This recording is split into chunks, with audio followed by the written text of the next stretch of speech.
ঢাকা বিশ্ববিদ্যালয় চিনে না এরকম মানুষ বাংলাদেশে কম আছে, কারণ বাংলাদেশের সর্বোচ্চ শিক্ষা প্রতিষ্ঠান হচ্ছে ঢাকা বিশ্ববিদ্যালয়, যেখান থেকে প্রতি বছর হাজারো মেধাবী ছাত্রছাত্রী বেরিয়ে যাচ্ছে তাদের লেখাপড়া শেষ করে।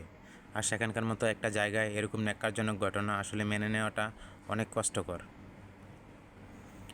বিশেষ করে যে ঘটনাটা সাক্ষী হলো পুরা জাতি, সেখানে কিন্তু পুরো বাংলার ছাত্র সমাজ দোষী না। কারণ যারা এই ঘটনার সাথে জড়িত ছিল তারা ছিল ঢাকা বিশ্ববিদ্যালয়ের মেধাবী ছাত্র।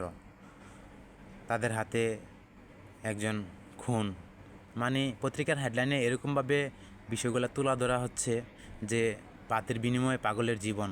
আবার অন্য আরেকটা পত্রিকায় দেখলাম যে একবেলা বাতের বিনিময়ে কেড়ে নেওয়া হলো পাগলের জীবন। আসলে বিষয়টা হৃদয় বিদারক, বিষয়টা মেনে নিতে কষ্ট হচ্ছে। যে জায়গায় ছাত্রদের হাতে থাকার কথা ছিল মানুষের নিরাপত্তা, সেই দেশে ছাত্রদের হাতেই নাকি জীবন যায়।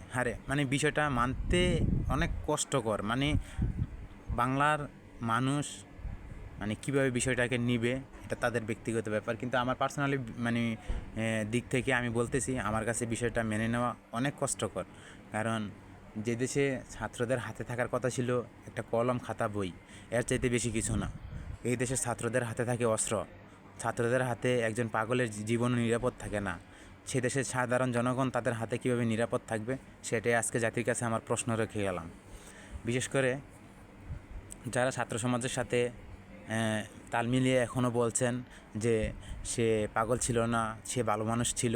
আমার কথা হচ্ছে, সে যদি ভালো মানুষও থাকে তাহলে তাকে কেন ঢাকা বিশ্ববিদ্যালয়ের মতো একটা জায়গাতে এরকম নির্মমভাবে দফায় দফায় পিটিয়ে তাকে হত্যা করা হবে? সে তো একটা মানুষ, তারও তো একটা জীবন আছে, তাকে কেন মারা হবে?